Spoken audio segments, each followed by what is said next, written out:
Welcome into Bracket TV. I'm Cassidy Hubbard alongside the man, the myth, the legend, ESPN bracketologist Joe Lunardi. This is your guide to help you fill out your brackets. Now, Joe, you've been working tirelessly trying to predict how the committee would line up the brackets. What are your thoughts on the job they've done? Well, my first thought is Bracket TV. Does that mean we have our own network now? Yes, sure. This is it. This is our show. I like it. But, you know, let's talk about the committee a little bit and the scrutiny that they're under, the job that they do, which is a thankless job in many respects, is that they're obviously not going to make everyone happy. But I will say, having studied it now overnight, this looks to me to be one of the more consistent efforts by the committee in applying the various criteria that they publish as being important for selection and seeding.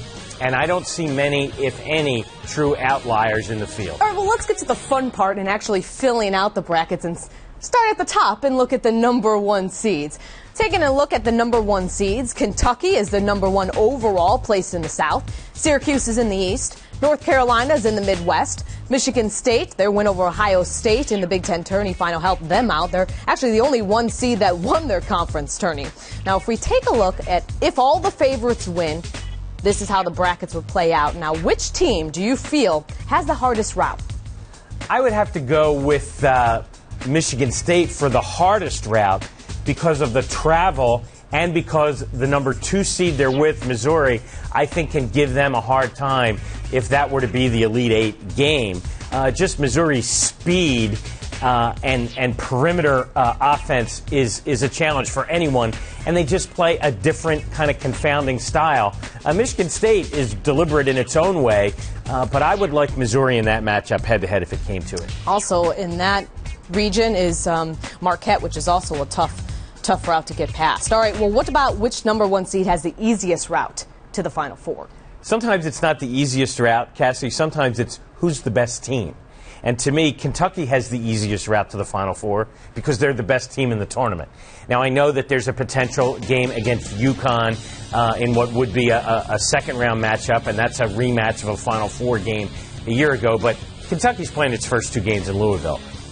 Big Blue Nation has known for a year that Kentucky was going to be playing its first 2 games in Louisville, barring a complete collapse by the Wildcats. So that arena is going to be really blue. And that's going to be a home game for Kentucky against either Western Kentucky or Mississippi Valley State, and then against either UConn or Iowa State. So I expect Kentucky to be in the Sweet 16, then going to Atlanta, which is SEC country. I think Kentucky's road is the easiest. All right, staying with the 1 seeds. Only one time, and that was in 2008, have all 4 1 seeds made it to the Final Four. And a 1 seed has lost before the Sweet 16 the last 2 years. So if you had to pick one 1 seed to lose first, who would it be?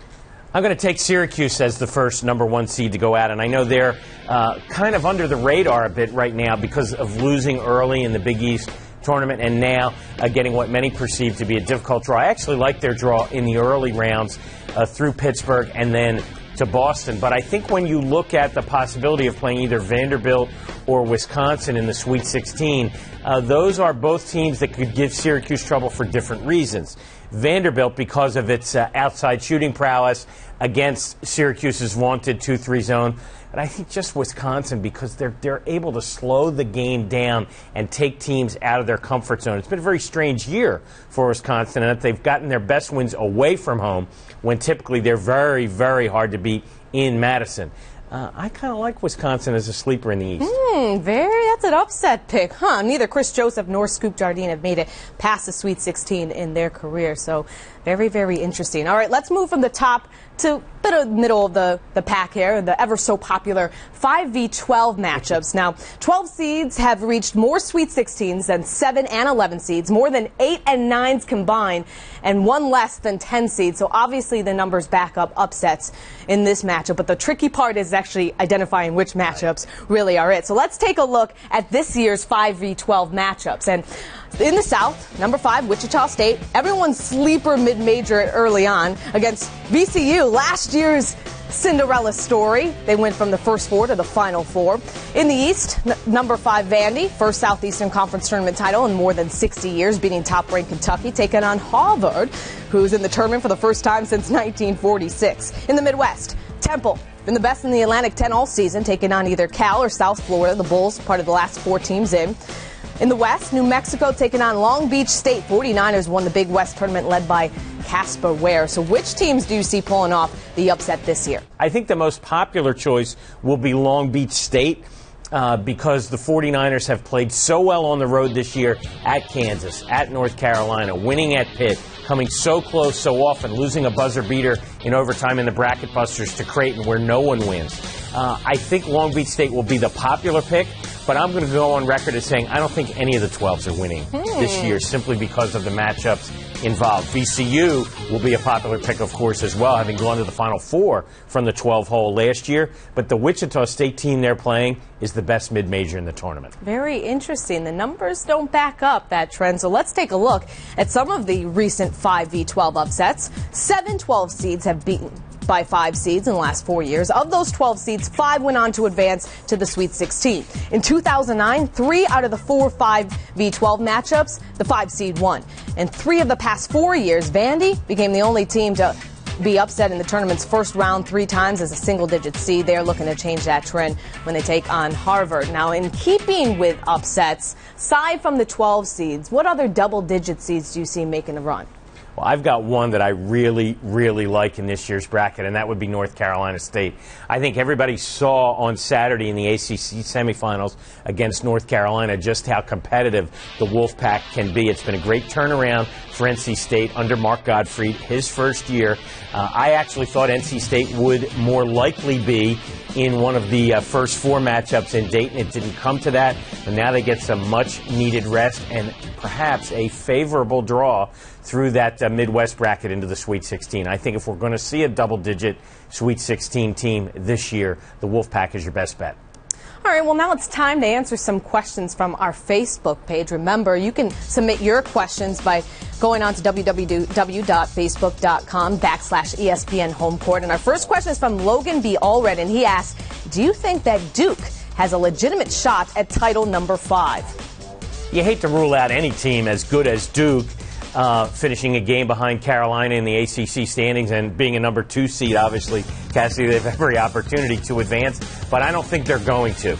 I don't think they can beat Baylor in the Sweet 16 in that South region, and if they played Kentucky and got to the regional final, I don't think they'd win that game either. So I do not see Duke making a run to the Final Four here in 2012. The 20th anniversary of that famous Duke-Kentucky game, the Leitner shot, but you don't see the Blue Devils beating Kentucky there. All right, well, let's take a look at our next question, and this is from Jordan Cruz, and it's about the Ohio Valley Conference champs. He asks, does Murray State deserve a better seed? Now, I think the Racers are exactly where they should be based upon their overall body of work. I think they're a terrific team, 30-1. We talked about their seed going all the way back to January, said it would most likely be a 5 or a 6 at the end of the day, and here they are, playing in the state of Kentucky against Colorado State. It's a terrific draw for the Racers. Colorado State has 3 signature wins this year. They all came at home. UNLV, San Diego State, and New Mexico. They're 6-10 total away from home. I don't think they're going to find it very welcoming in the state of Kentucky against Murray State, so I really like the Racers' chances to advance. Keep sending us your questions. We'll be answering them throughout the tournament. Just go to www.facebook.com/homecourt. Let's get right to it and get your final 4 picks and your selection. Who will be cutting down the nets in New Orleans? Oh, nobody told me I would have to do that. Oh, yes. You can't get away. I have to make a prediction? Yeah. I'm not in the prediction business once the tournament started. Here's my final 4. Kentucky, the overall number 1 seed, advancing out of the South. Missouri, the 2 in the West, getting to New Orleans. Wisconsin, the upset special in the East. Also picked Wisconsin in the Final 4 in the preseason. So I do feel a little bit of that it would be hypocritical for me to ignore them now. Picked Kentucky over North Carolina back in October to win the national championship in this game in New Orleans. See no reason to go against that now, and what a matchup that would be. Yes. A rematch of their great December encounter, this time on the biggest stage of all. The Wildcats are the overall number 1 seed. Of the 8 previous top overall seeds, only Florida in 2007 won the national title. Now, brackets have been open for signups since 7 p.m. Eastern Sunday night. First night, there were more than 630,000 completed brackets. That number is multiplying by the second. Here are the trends for how people are picking so far. Kentucky is the most popular pick, being named the champ on 32.1% of the brackets, followed by North Carolina and Syracuse. Interestingly, Missouri, the number 2 seed, is 4th on the list at 7.7%, ahead of Michigan State, the 1 seed in Mizzou's bracket. Play ESPN Tournament Challenge no matter where you are. Make sure your picks and follow your brackets on your smartphone, tablet, or computer. Go to ESPN.com/bracket or download the Bracket Bound app today. ESPN Tournament Challenge, choose wisely. And on April 3rd, Bracket TV will announce the Tournament Challenge $10,000 winner. Feel good about your bracket?